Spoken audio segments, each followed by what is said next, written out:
Hi guys, welcome back to the channel. I'm Office Bloke Daz. Office Bloke Aidan. Alright, here we are, Office Bloke Daz Sports Edition. Doing a bit of everything in sport. Yeah. This time we're going to look at India as a place and why it sucks at football.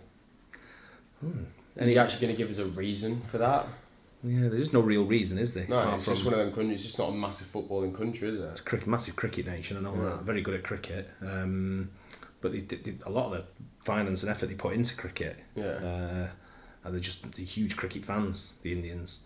I can't think. They've got a massive population. So you can look at like loads of countries that have big populations that aren't good at football. I'm sure they tried a football league though, didn't they? In India. Pretty sure they had a football league. They tried to get a football league going in India recently. Well, there is a couple football of years league ago in India.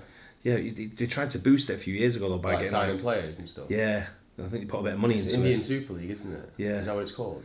I think it is because you've got the Indian Premier League, which is the cricket. So I think they did call it Indian Super League. Yeah. I feel like I do remember there was a big player that, like, not a massive player, but there was like a couple of players people you know that went there. I think it was like a manager that was there that you'd know. What was his name that played for United? Wes Brown. I think people like Wes Brown went and people like that. Yeah.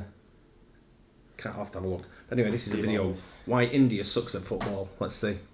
Football, or soccer, was first codified in the United Kingdom in the 1870s and quickly exploded all over the world to the point that only one UN-recognized nation does not have a national team. I'll save you the Google. It's the Marshall Islands. We already did a video about how they're trying to get a national team anyways, but that's not the point. The expansion of the game was obviously particularly aggressive in Britain's colonial empire, where there was just an extreme amount of exposure to British culture, and you obviously start playing the same sports. You can see nations that have Britain to thank for their Independence Day all over the World Cup. You've got Nigeria, you have Australia, you have freaking the United States and Canada. Ghana. How did the so-called crown jewel of the British Empire miss out on this football mania that stretches from Iceland to Togo, from Trinidad and Tobago to North Korea? See, all of those teams have made the World Cup, but India and its 1.4 billion sports-obsessed people have not. The only country in the same neighborhood population-wise is China. And while they might not be good, they have made a World Cup and they've made headlines, lavishly spending to try and improve their team and their league, which India hasn't. India didn't even try to qualify for some of the World Cups in the 70s and the 80s and didn't have a national, fully professional league until 2006. Even then, it was slow to get off the ground, plagued by terrible marketing, poor professionalism, and poor attendance. But all this malaise over the game was not, actually, always the case. There was a time where the Blue Tigers of India were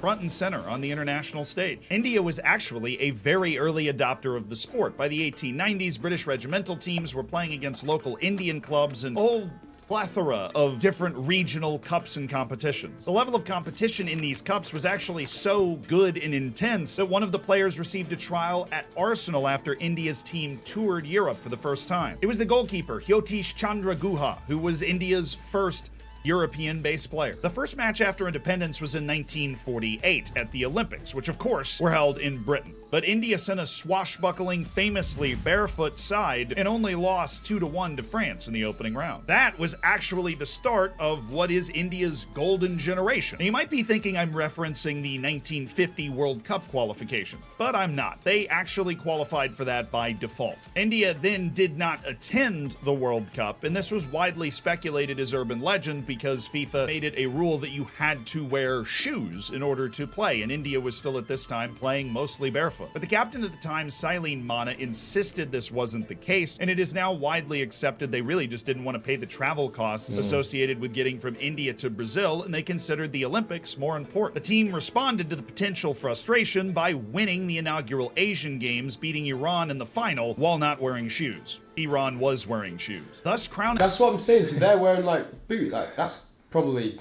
a bit dangerous. 1950, they would have been wearing dangerous, but like if they're standing on your feet, that's going to really hurt. Well, that's you definitely stand on the feet. If I turn up to play football and the other team hasn't got shoes on, I'm standing on his foot. That's what you do, wouldn't it? Even when someone gets fouled and they can try to get up and they're stood on the foot, I just want to stand on the fingers if I can. Yeah. You know, if it depends who we're playing, but if it's like a nasty team, if it's a nasty team and they've got their hand on the floor, I'm standing on the fingers. Yeah. You know, all day long. Or if someone's guarding, like marking behind you, standing there like standing on the toes. Yeah. It's tricks what everyone does.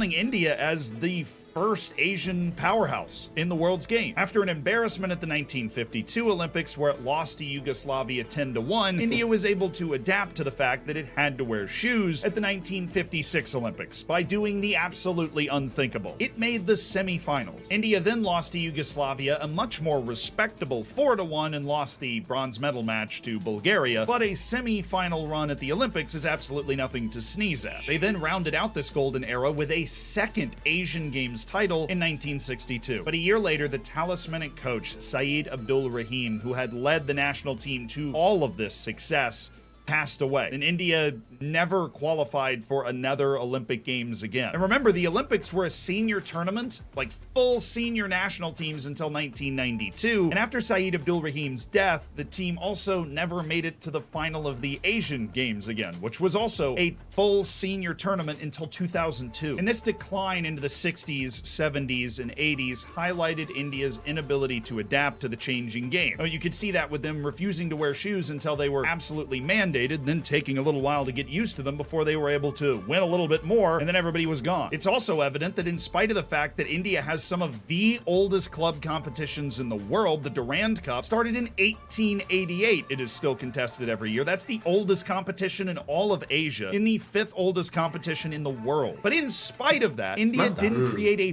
fully national league of any kind until 1996. That was the year I was born. That isn't just falling behind the times, that's falling behind the centuries. I mean, a professional league wasn't introduced until 2007 when the National Football League, yes, the NFL, that was the acronym, when the NFL gave way for the I-League, or reconstituted into the I-League, would be the right way to say that. Now, as absurd as all that sounds, it's important to understand why it took so long for a national program to take hold. As I did at the beginning of this video, everyone points at the size of India as a huge advantage. But in order to have that many people, the country geographically is huge and diverse, and is culturally diverse. And much as the same as in the United States, that giant size makes it very difficult to set up some sort of national league, and it makes it particularly difficult to set up the ever-important grassroots systems that can funnel talent to the top. India had a head start on the eventual powerhouses, South Korea, Japan, Australia, Iran, but it wasn't able to capitalize on them because it couldn't create that infrastructure to develop talent. Then something else incredibly important happened too. In 1983, right as TVs were spreading all over India, the Indian national cricket team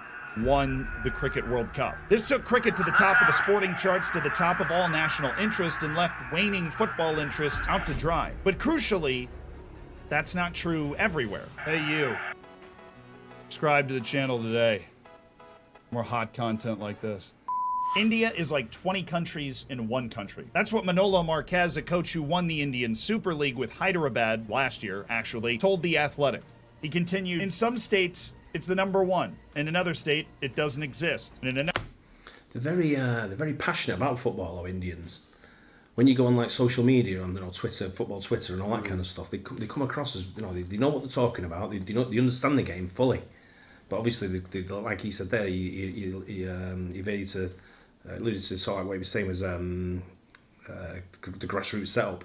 And now it's not happening at grassroots. So you're not going to get anyone that sort of like develops the play sort of like at a decent level. Yeah, but I think it's like if your country's so good at another sport, you'll probably just start following that sport, and you won't be as interested, especially if you're already not. No, cricket. I mean, cricket's definitely the number one sport in India, without a doubt. But they're also very good at things like badminton, squash. You see India participate in that on quite good levels. But yeah, it's weird. I've always kind of wondered why India don't have a football team or a decent football team. This is why.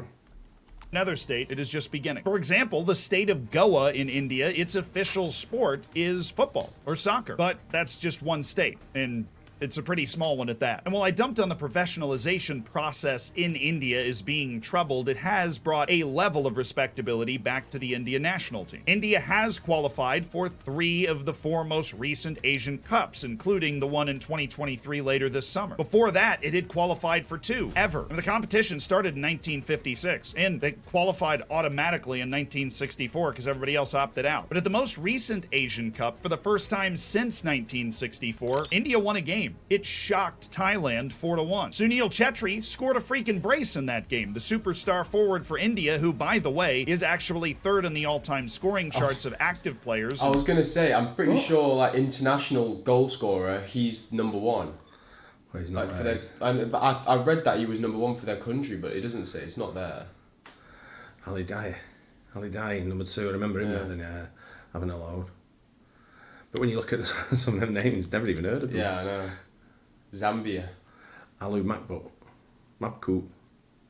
Ali Mapkut. International play behind Messi and Ronaldo. It's a pretty good list. But you might not have heard of him because he's barely played outside of India and definitely barely played in Europe. With an established national league and a national team that's clearly returning to some relevance, Chetri's inability to get into Europe to play in European leagues highlights a massive issue holding India back as it tries to continue to grow the game. And that's its citizenship laws, which is probably not where you expected me to go here. Now, it is against the Constitution of India to hold Indian citizenship and citizenship literally anywhere else. This isn't incredibly unusual. China does it the same way, but it is not helping the national team at all. That's because you have to be an Indian citizen in order to play for the Indian national team. That is the rule that the Federation has laid down. And if you are locked to India, that really doesn't give you the opportunities you might be able to get otherwise. Sunil Chhetri signed with QPR in the championship in 2009, but he failed to get a work permit because India's outside the top 70 in the world rankings. He was playing all the time, but it wasn't high enough. The issue is also highlighted with another story from this Athletic article. Jan Danda, a burgeoning star in Ross County in the Scottish Premiership, had his highlight tape retweeted by Rio Ferdinand, and he was wondering when Danda was going to get an Indian call-up. Now, Jan Danda's what's called an overseas citizen of India, which means he can have permanent residence in India, but because of the law, he can't have Indian citizenship and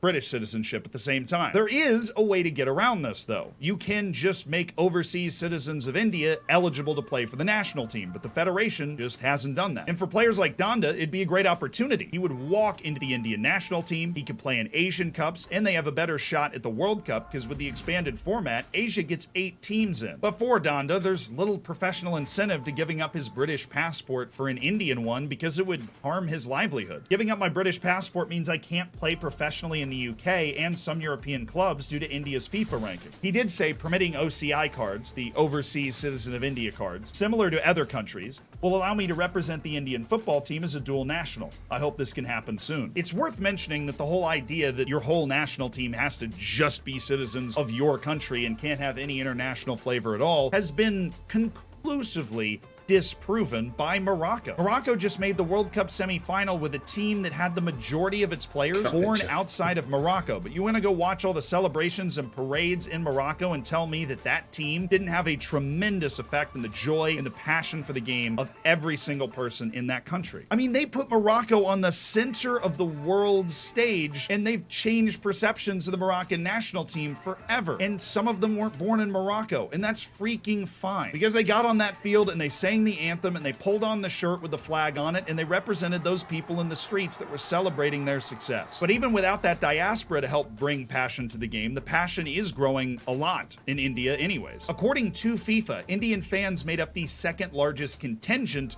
in Qatar outside of freaking Saudi Arabia, who was right next door. Scenes of celebration all over India after Messi took home. That could be a little bit of a what's it though, because you get a lot of Indians working in Qatar who live there. I've been at Qatar a few times, and there's a lot in the Middle East. Well, we both lived in the Middle East, so we know that when you worked in like when we worked in the UAE, most of my colleagues were Indian. Yeah. So they love football. So no doubt, but they're all going to go to watch the games, aren't they? They're going to dress in a country that they like. I think if you go back a little bit, there was one of them in Argentina, top of the sea. You'll get loads of Arabia, who was right next door. Scenes of. Look, they've got Argentina shirts. You'll get loads of internationals in Argentina tops, don't you? You do, yeah, you do. Actually, because of Messi, though, isn't it? It's a Messi, yeah. But you're going to get that, and that's what they do. They've got this one hero, which is Messi, that they want to follow. So all of a sudden they're all Argentina. But I also heard a story, a bit of a rumour, that they were paid to do this. I heard that as well. That it was a paid exercise by the Qatari was a bunch government. of Indians and stuff supporting one of each country. Yeah, that's right. There was English as well. Yeah, I know. Like Indian fans supporting England. Yeah, but it's a bit wrong by Qatar to do it, but I'm sure there's genuine fans that follow certain countries that were in Qatar watching that. Yeah. But I think a lot of these Indians that were there in Qatar live there. I don't think many of them have travelled over from India. No, I don't think so. To go and watch this. Or from the region anyway, at least.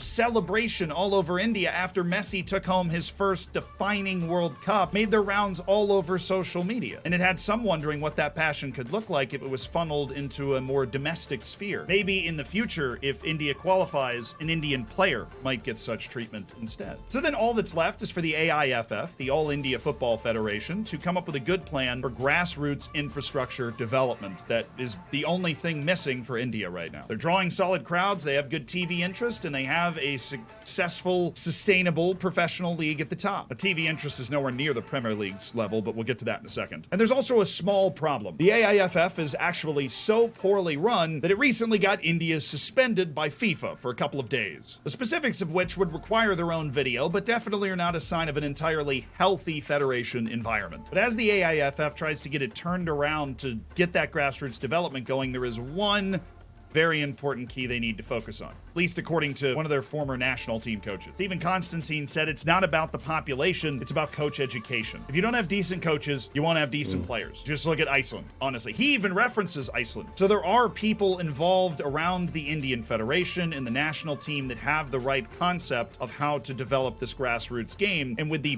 peaking interest from the populace and the return to prominence of the national team somewhat, the opportunity is there for India to just turn the corner. As you'd hope, the leadership is aware that they don't want to try and emulate China's push, where you spend a ton of money and you don't let the grassroots develop first and then grow organically, but they are going to have time to figure this out because the interest is just rising. According to the English Premier League, viewership in India in the 2022-2023 season is up 95% from that same 2-week period to start the season the year before. It doubled. And if it keeps doubling, the world might have another sleeping giant on its hands. But it's going to take time. Now, there were some great articles sourced for this video, 2 by The Athletic, 1 by Al Jazeera, that go incredibly deep on the topic of Indian footballing soccer culture. And they're all down in the description with all of our sources. Definitely recommend checking them out. And I recommend, if you are in England or Wales or Scotland or somewhere near there, coming in to hang out with me. I'm going to be at Taunton Town. That's the club that I manage on Football Manager on April 25th, which is like a couple days after this video comes out. So if you want to join me for that game, it's going to be a blast. I'll be walking around rooting on Taunton Town, and I hope you're there. And of course, you can keep binge watching as well. This is a video about that one team, the Marshall Islands, that doesn't have a national team and how they're trying to change that and trying not to be underwater. It's complicated. That was an interesting video. Yeah, it was, to be fair. I think he pans it out. Like you said, he goes to show, and I think we spoke about this before, and even someone mentioned in the comments not long ago on a football video about countries in the some Eastern European countries with low population, Croatia, places like that, got to the World Cup final. You don't need a massive population. You just got to know how to play the game. Yeah, 100%. And with the right coaches, with the right grassroots, which it's got nothing to do with population. Which he's talking about. It kind of shows that. But that's I always wondered why India never put anything together on, because I know they were trying to break into the football with their own league. Yeah. But like I say, I think it came around similar time to China. And China proper just couldn't compete with that. Threw loads and loads of money at it, and these people have just gone into the abyss of China of playing over there when they start a massive career to play on a European or a South American stage. With the big leagues. It's you look at Oscar from Brazil. He came through, was playing his top football in Europe. You wouldn't even know where he is at the moment. I don't even know where he is now. You don't even know if he's alive. No, I know. But I think he went last I heard he went to China, and that was the end of it. That's the last time you heard. He's one of the first people to do that, though. Saudi are doing something even similar stuff like players that are going to Saudi now, you don't realise it, but you'll never even hear of them again. No, he's probably talking about the lad from Wolves, Ruben Neves. One of the top player in the Premier League. Even really people like Riyad Mahrez, he's only 31. You probably won't hear much of him again. Yeah, you're probably right. I have no interest in watching the Saudi League. I struggle to watch La Liga or Liga and things like that. Although I watched it yesterday, I didn't realise Patrick Vieira was there, and it was Strasbourg beat Lyon. I watched yesterday. Who does he manage? I'm guessing Lyon. Lyon manager. Yeah, he's. I don't think Strasbourg got rid of him, to be honest. It was Strasbourg, and the other one was Laurent Blanc. Really? Yeah. So he was the other manager. That's quite cool. I know, right? Yeah. So I was watching it yesterday. But anyway, that's why India suck at football. So don't forget to like and subscribe, and we'll catch you on the next one. Yeah. Cheers.